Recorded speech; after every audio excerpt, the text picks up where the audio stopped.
This is the Parents in Sport podcast. Amazing guests, honest conversations, topics that matter. Welcome to season 2 of the Parents in Sport podcast. I am your host, Gordon MacLelland, and I'm delighted to be joined today by sports parent and managing director of Sport for Kids, James Porter. James, thank you for joining us on the show.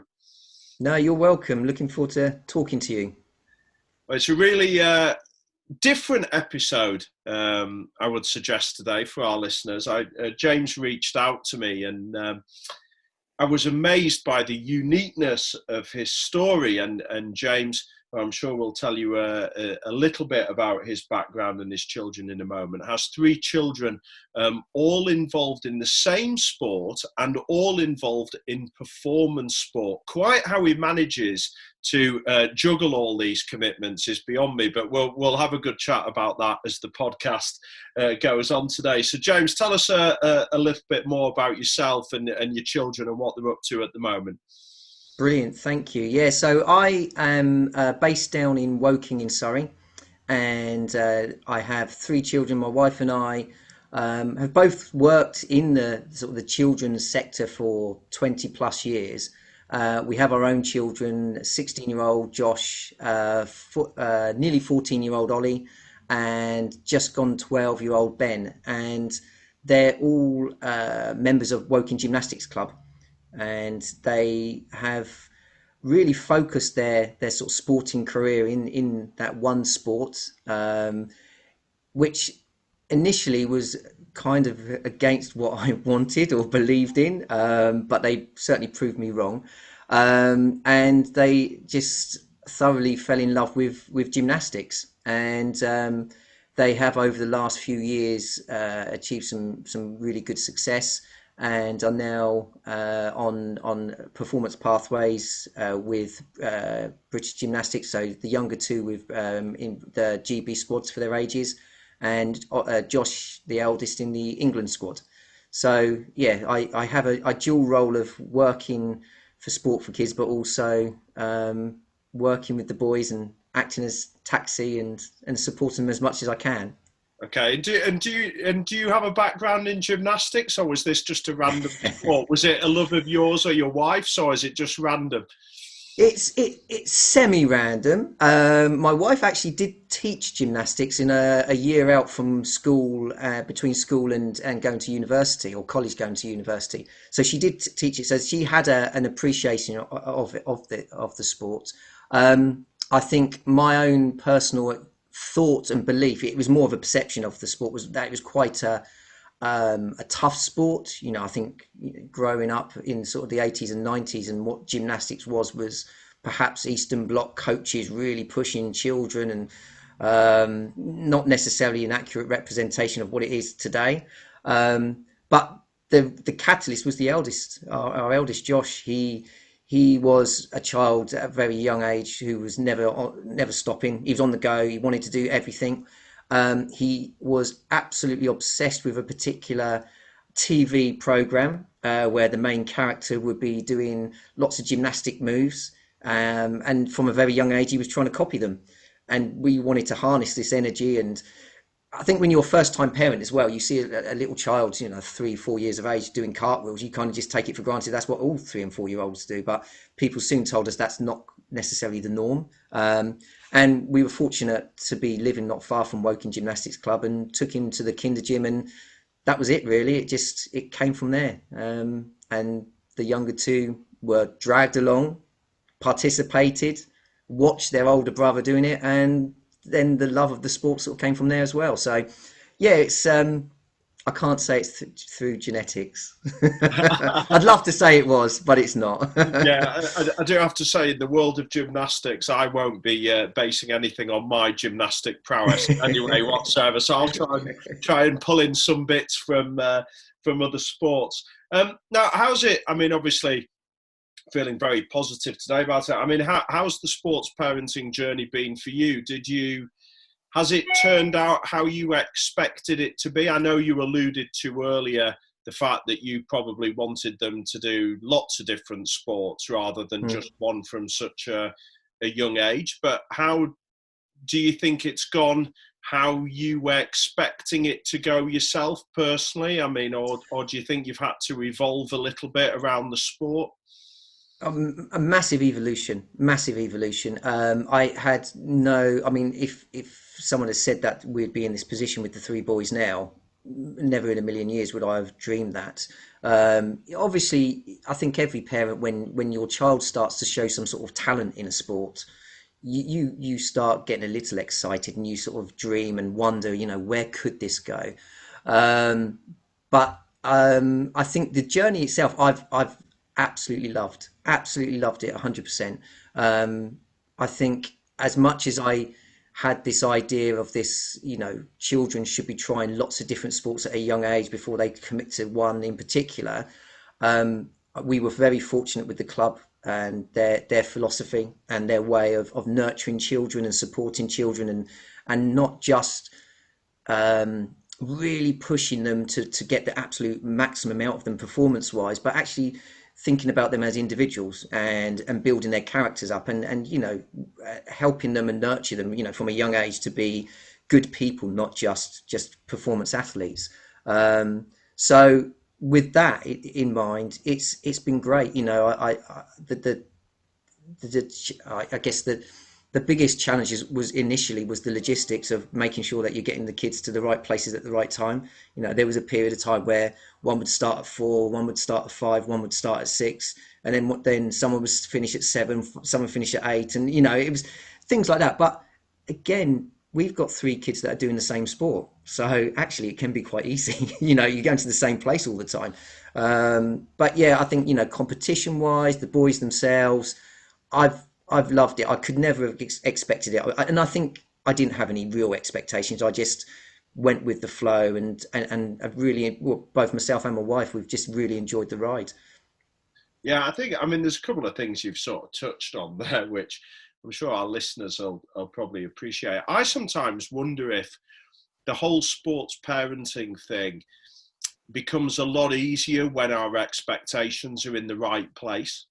And that doesn't mean that we don't have it, and that doesn't mean that we don't have huge aspirations for our kids or want them to do well, or as you say, dream or wonder about, what's going on. Because I think that's really important. And I think that we do need to have some, expectations of our children, or high expectations, because there's lots of places around the world where there's no expectations on children. That's really challenging for them as well, because there's no ambition then shown.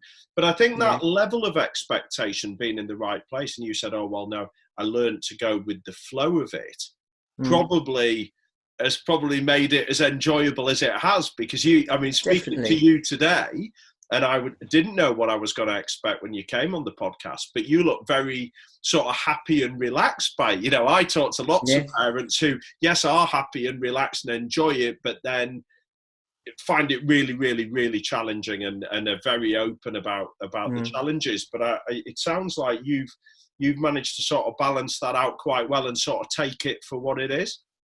I think one of the things that we've had an advantage, or I believe is an advantage, is that we've both worked, myself and my wife, we've both worked with children for a long time.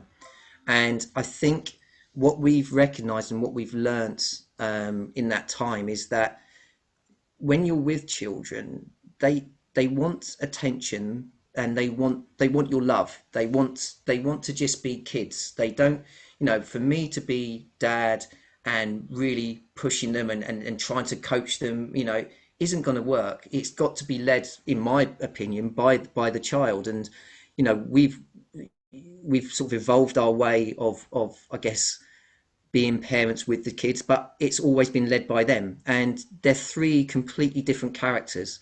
They have 3 different, well, I think one has got a completely different objective to the other 2. But I think if we felt that if we can be parents, and we've always said we just want to be mum and dad, we just want to be mum and dad to them, and the coaches do the coaching. When we go to watch the competitions, things do change. Obviously, you get a little bit stressed, you get a little bit emotional, but also at the same time, you want to hide that from the kids to a certain degree. You want them to know that you care and you're passionate about it. And I think, we try and get that balance between making sure that it's still led by them. If they're upset, then, yeah, we're disappointed with them and everything. But then on the other side, I was saying about being a parent, I think we also need to be clear with them. If they haven't done as well as they should have done or could have done, they need to understand that, and they need to understand that, you know, sport is about success and failure, at an elite level. And if you haven't done what you've done because perhaps you haven't trained hard enough or anything like that, we're still mum and dad, we still love you and we still care for you, but you've got to buck your ideas up a little bit if you want to achieve what you want to achieve. So yeah, I guess if you talk about challenge, that is the biggest challenge, is getting the balancing act.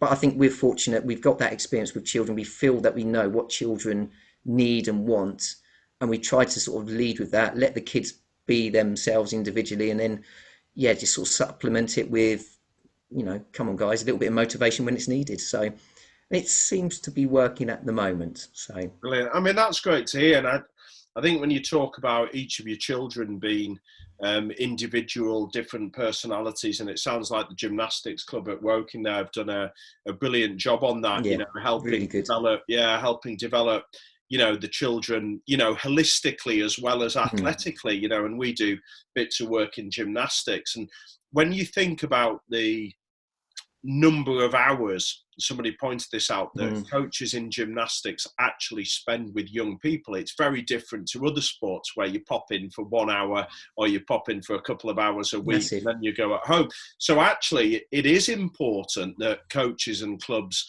are providing that holistic environment and developing human beings around the performer as well. And it's nice to hear that that's taking place, because a lot of press around gymnastics recently has been negative. And whereas, and like in any sport, there'll be some really good practice going on. And I know some clubs where there is some fantastic practice going on, but then of course there's going to be others where that isn't on the table. And I think we all probably, as parents, coaches, people who care passionately about sport, is actually we want all of these environments to be amazing for every kid, both holistically and athletically.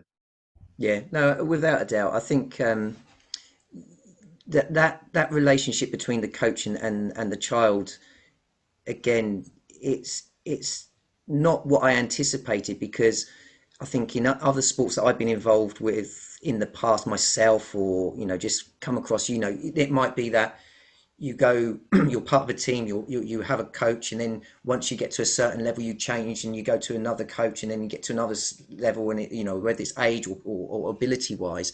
But with this sport, it's the coach seems to be the person that starts with them as a child and goes as long as the gymnast carries on into the sport, or goes as far as they go in the sport. So it has to be a really positive relationship. It has to be not just the skill side of things. It's got to be quite a personal relationship there, and like you say, nurturing the children as best they can, which as sports coaches sometimes that's not necessarily the main focus, because they're passionate about their sport, they want to get the best for the children, but that sort of that holistic approach isn't necessarily something that's comes naturally. But again, we've been very, very lucky. But we've also made sure that we sort of harness good relationships with the coaches. And, I feel we're really close with our coaches and we have a good open dialogue. But I think they know that we trust them and we believe in them and we believe in their methodology. And,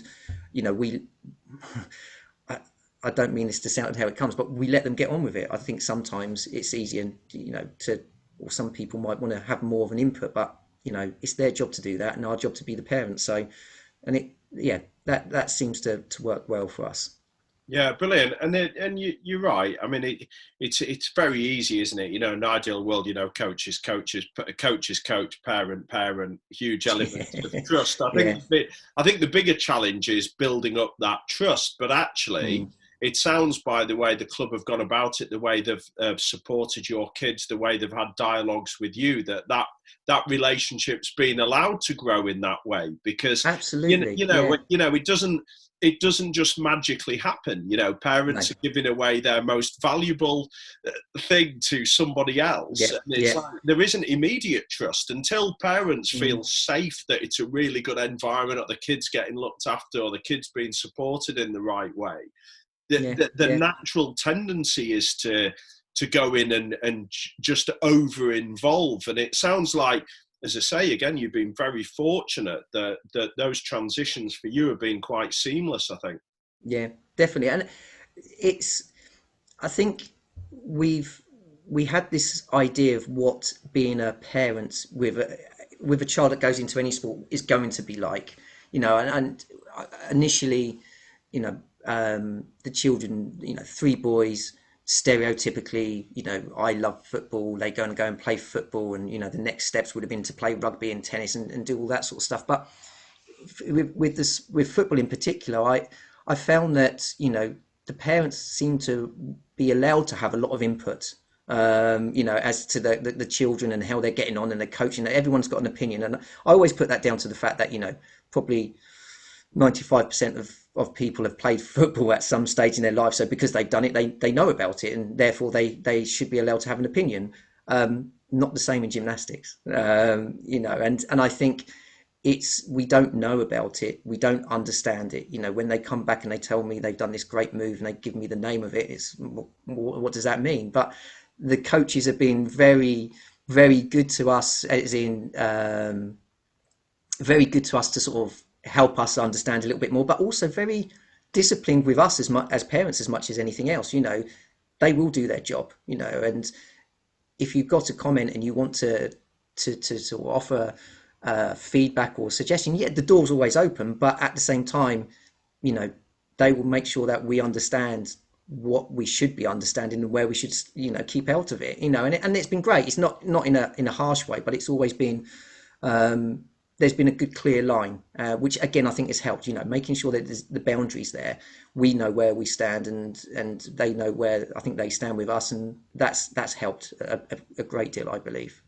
Yeah, fantastic. Now, obviously, you've painted this sort of seamless journey that you've been on, but I don't believe that's completely possible, as much as we're giving it all the good press, because being a sports parent myself, I don't think I could certainly paint as rosy a picture.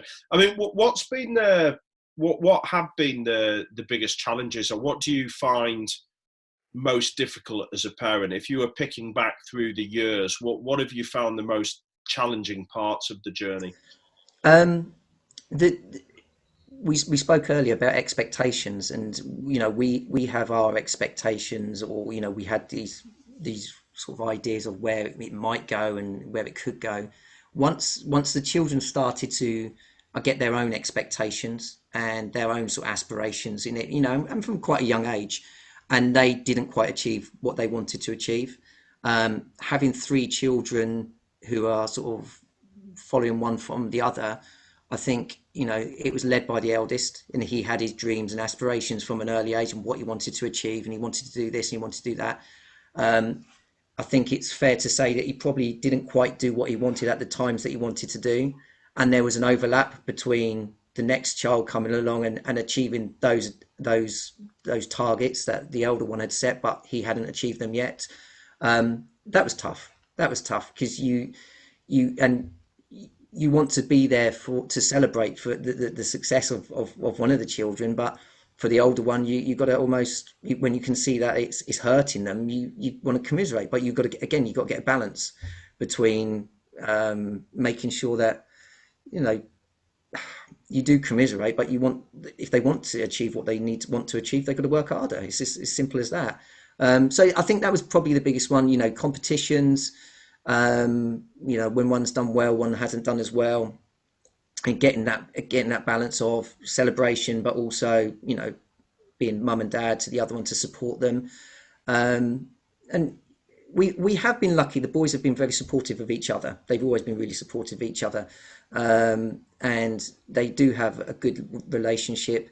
There's been moments where I think, like with any siblings, things sort of are said to antagonise or whatever it may be, but I think that side of things, injuries, yeah, you obviously when your child gets injured, you feel bad and you want to look after them, and sometimes it's, oh, do we really want to do this anymore, because they hurt themselves doing that. And again, we've had injuries, but so far nothing too serious. But I think, yeah, I think it's that expectation of the kids when sometimes there's an overlap and one hasn't, one has. As they've got older, it's got easier. I think it was the younger days when it was a little bit more raw. It was a little bit more, yeah. They kind of had really fixed. They didn't know themselves. They sort of think they knew what they wanted to do, and then the other one come along and did it, and it's kind of like that. As a child reacts in the way they react. And we got through it, but those were the tougher times, I believe. I think, yeah, competition's probably the biggest challenge. Yeah, what's the viewing area been like over the years? In and around other parents, competition day, training day. What are your sort of thoughts on that? Have you kept yourself to yourself? Do you engage lots with other parents? Because obviously, one of the big things that parents find difficult is obviously being in and around other parents at competition, seeing things that they don't necessarily relate to. What are your experiences of all that, particularly competition day, I guess? Yeah, it's really interesting actually, because I might not be the best person to talk about that. I've always had a belief that we're doing this for the kids. We're there for the children. We're there to support our kids. We're there for them to be able to look out and see us, give them a thumbs up, a fist pump, or, smiling if they're feeling down, something to motivate them. And I think for me personally, the best way to do that is to be a little bit more separated from everyone else. And whether it's right or wrong, I know that sometimes the parents all go together and they sit together and they have a nice time, and it's a bit of a day out. And sometimes I'm not that keen. There are certain competitions where I won't even sit with my wife, because she'll be getting nervous and she'll be chatting away to me, and all I want to do is just sort of, it's almost like I'm competing. I want to focus on the competition, but I want to be there for the kids, and it sounds quite intense, but I don't mean it to sound like that. But it is interesting. You sit amongst other parents and you listen and hear what they're saying, and you listen. Sometimes they're talking as technical as the coaches are, so they're really into it. And that's, again, I don't want that. I just want to be. I do want to enjoy it as a dad. I do want to enjoy watching them perform and doing what they're doing. So yeah, I tend to take myself off and be completely unsociable. And yeah, even like I said, from time to time, I've actually moved away from my wife just so that I could be standing up watching it away from anyone. And I will be polite if someone comes to speak to me. I won't tell them to go away. But yeah, I have that approach to it. But I think that, and I think that's fine. It's quite amusing listening to that, because I've been called Captain Friendly on numerous occasions. I take myself off away and often tear myself off from my wife and watch it on my own. I've got a little bit better recently at joining in a little bit more. But I think that all comes around us, being aware and understanding how we perhaps react to competition and how we feel. So we've got to have strategies in place for, if it's going to go wrong, how I feel as my kid's performing, because actually you don't want to get caught up in something if you need some space, and you need to do that to best support your kids. So it's great that you do what works for you. I always say on this podcast, there is absolutely no magic formula to this sports parenting thing. If we had a magic formula, we'd all be sat here as multimillionaires on the best way to go about it. Because it isn't, it's very individual, and it's very different. We all face different challenges. The things around viewing areas, that parental peer pressure thing can often cause us a huge amount of angst. And yet, a lot of the time, it's totally irrelevant. I mean, this, we actually include it as a topic. It's not a disease, but it may as well be, because you sit yourself down, you listen to lots of other things going on, and suddenly you then doubt, for no reason whatsoever, other than the fact that somebody else has said something different, that what you're doing is wrong. Yeah, it's interesting, because we've had like 3 children in 3 different groups with 3 different sets of parents, and obviously the time frame has been, different for each of them. Youngest not as long, and those dynamics that you talk about with other parents, we've been in a position where, our boys have been performing quite well, and maybe some of the other boys aren't performing as well, and not quite at the same level. And yeah, there's times it can be tough. It's times where you feel gymnastics it seems a really lovely sport that there is a very much we're in this all together. I think because it's a big commitment time wise, and it can be quite a you have to, it's an all or nothing, it seems at times, if you want to do something really well. But yeah, there have been times where, as much as we're all in it together, but things don't quite go so well, or oh, you're doing particularly well. Probably another reason why I like to just take myself away from it all. Yeah, absolutely. Now, obviously, you alluded to the different times and the different sort of sessions that you've been involved in. How do you manage to split the two of you three ways? Have we got some extra support? Or are you both running around like idiots in trying to manage it? In the early days, it was.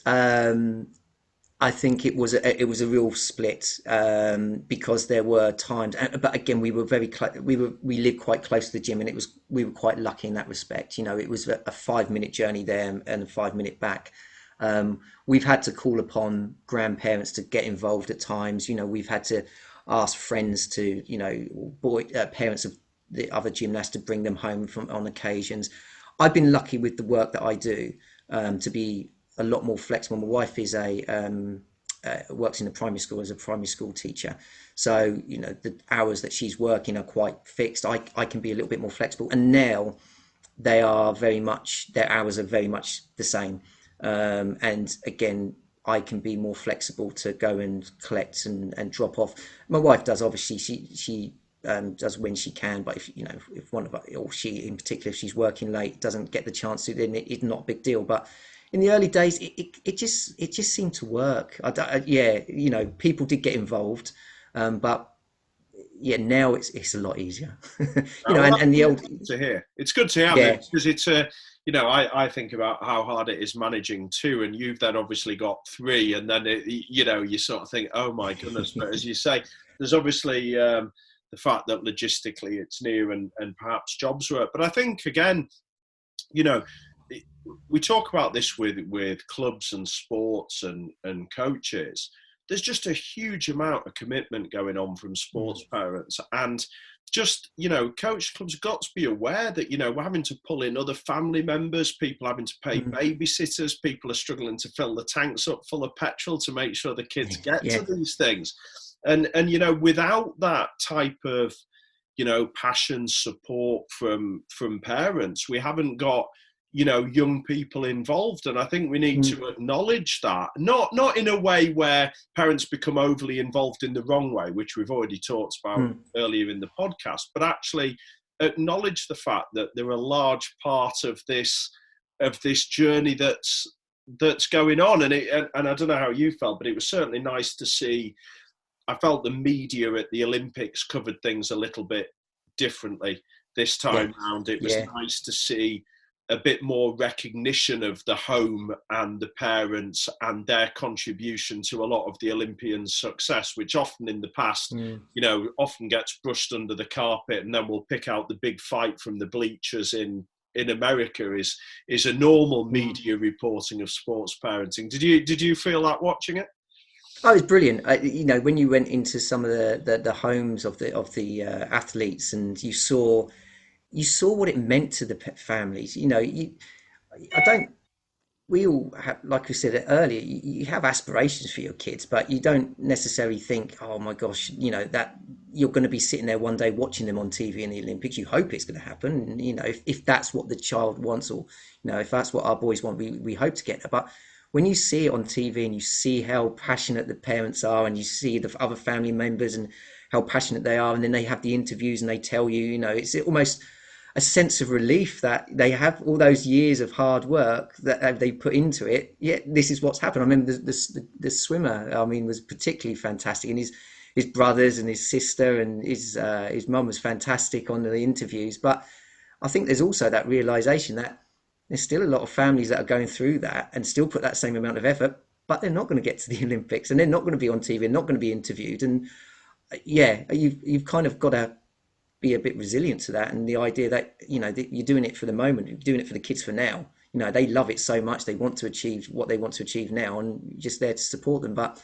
yeah, the Olympics was brilliant. I think you're right, they are showing more of the journey that these guys are going on, by involving the parents, and it's a big contribution from all of them.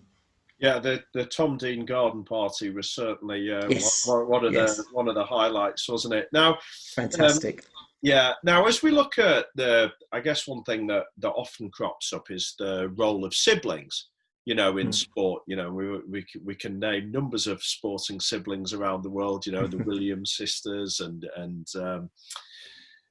oh, who was I thinking about? Just the Murray brothers in tennis, or whatever it may be. That the older ones tend to sort of lead the way, the younger ones follow behind. Most cases, the younger ones outperform the older one, not all the time, but tend to, because they've been pulled along, they've been into the environment, they always aspire to be something above where Mm. they are. And your guys seem to get on really well. You mentioned it earlier. Just talk me through that. Is it been really healthy competition? Do they all aspire to be better than Josh? Is it, who's the older one, who seems to be a Yeah. sort of sitting target for the younger ones almost? Who, as you say, you've maybe just gone that level up from him. Is that how it's Oh, been? absolutely. Yeah, absolutely. And he's not afraid to just remind them every so often, "Oh, well, I've done this and I've done that," and it kind of almost keeps them back in their place. But it is, oh gosh, it is without a doubt. You've got the older one, the next one comes along and wants to really push themselves to achieve as best they can, and then the younger one is trying to play catch up as well. And we've been again really fortunate. They've done it in a really nice way. There's been a few times, like I said earlier, it has broken out and something's been said or something's been done. Josh, the oldest, he sort of started it all off, and he's always been sort of the trailblazer, and he was the one that he wanted to achieve what he wanted to achieve, and perhaps didn't quite get what he wanted in the early days, and then Ollie came along and achieved what Josh had wanted to achieve. And I remember a particular competition up in Birmingham, and it was incredible. We watched this particular competition, and Ollie and I think he came second, and it was like his first big national competition. And it was, at the time, we were all sitting there as a family watching Ollie, and the boys were going ballistic. The younger one, Ben and Josh, were going mad. Really proud of their brother. And then there was just a moment that it kind of hit Josh. Oh, that means that he's going to get invited to go into the national squad, and that's what I've wanted to do, and I haven't done that. And we had a journey back from Birmingham down to Woking with one child absolutely elated and one devastated, really. And it wasn't because it was his, well, I guess it was because it was his brother, but he was pleased and proud of him. But I think once they started to align their own aspirations to what they felt their ability was, it made it a lot easier, and especially as they got older. But Josh was the first one to train at the National Centre for Gymnastics up at Lilleshall.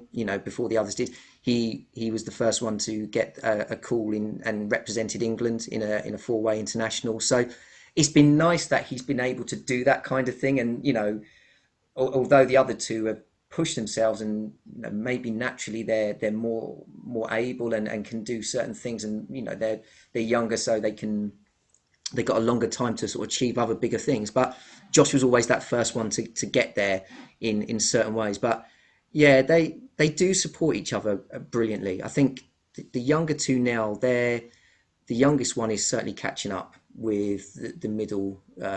Ben's catching up with Ollie without a doubt. But his personality is completely different to Ollie. But they're all, like I said earlier, all three are so different from one another. And there's moments where you could tell maybe that it's not as Ollie's not as pleased, that younger brother's catching up, but they do it in the right way. The one thing we always said, actually, was to the coaches. We asked the coaches, please don't ever, when you're in the gymnastic environment, please don't sort of compare them to each other in that environment. You know, don't say, oh, well, Josh is doing this, or Ollie's doing that, or Ben's doing this. And they were brilliant. They've done that. It slipped out a couple of times, but we wanted them to be 3 individual children and treated in that way. And they've been great in that respect. But it certainly helps them, without a doubt. It does help them sort of drive and keep them focused. But also the fact that they've got a sibling that they can talk about what they're doing, and they'll understand it as well, you know, and even, you know, well, what about trying it this way or doing it that way? So yeah, it's been more positive than negative, which I've been surprised at, but really proud of more than anything else, I think, you know, that they could do that and they have behaved that way. Yeah, fantastic. I mean, really, really good to hear, and obviously really positive. And as you say, Ollie's obviously benefiting from the older two and catching up rapidly. He doesn't realise how fortunate he is with that. Now, just conscious of time as we approach the end of today's show. Let's talk in gymnastics. Let's go for 2 questions here to finish. What would be your best bit of advice for sports parents generally, based on your experiences, and what would be your best bit of advice for sports parents specifically involved in gymnastics? Because we do lots of work in gymnastics. I know we'll have a few listeners, so let's do generally your best bit of advice on everything you've learned, so everything that you've lived through, and then your best bit of advice for gymnastics parents. I think the one thing we've really tried our hardest to do throughout, and I believe this has helped a great deal, is just to remember that we are parents first and foremost. You know, be mum, be dad, be, you know, if you're looking after children, just be that person that they want to come to when they need to. I think there are moments where you need to give them a bit of motivation. You know, there's times where you, I guess, sort of sidestep from being the traditional mum, dad, giving them time, giving them the love that they need as children. But first and foremost, I even though I work in the sector and the industry, I don't want to coach the boys, because that's what the coaches are there for. So I just want to be there for them. And I think I just want to enjoy it as well, because like we said earlier, it would be lovely to be that family being interviewed on the you know, watching their children at the Olympics, but there's still a great chance that won't happen. So we may as well enjoy the ride where we are at the moment. And that's something that we sort of maintain. And, you know, we talk to the boys, but try not to over talk to the boys, you know, just again, you know, see how they are and then leave it at that. We don't want to sort of go too far into it. So I think that would be the biggest piece of advice. You know, be parents, just be parents and just to enjoy it. With gymnastics as well, I think it's the same, really. I mean, I'd like to think if it was another sport that the boys were doing, we'd do exactly the same. I think it does help us that we haven't, you know, it's quite a technical sport, and, you know, as much as I'd like to learning about it and understanding it, I'm never going to be, you know, that expert in it. But yeah, letting the coaches coach and respecting those guys and doing what they're doing. But we've been fortunate, you know, we've had a really, really good club, really, really good coaches. But it's always the kids. It's got to be led by the kids. You know, as long as they're happy, they're enjoying themselves.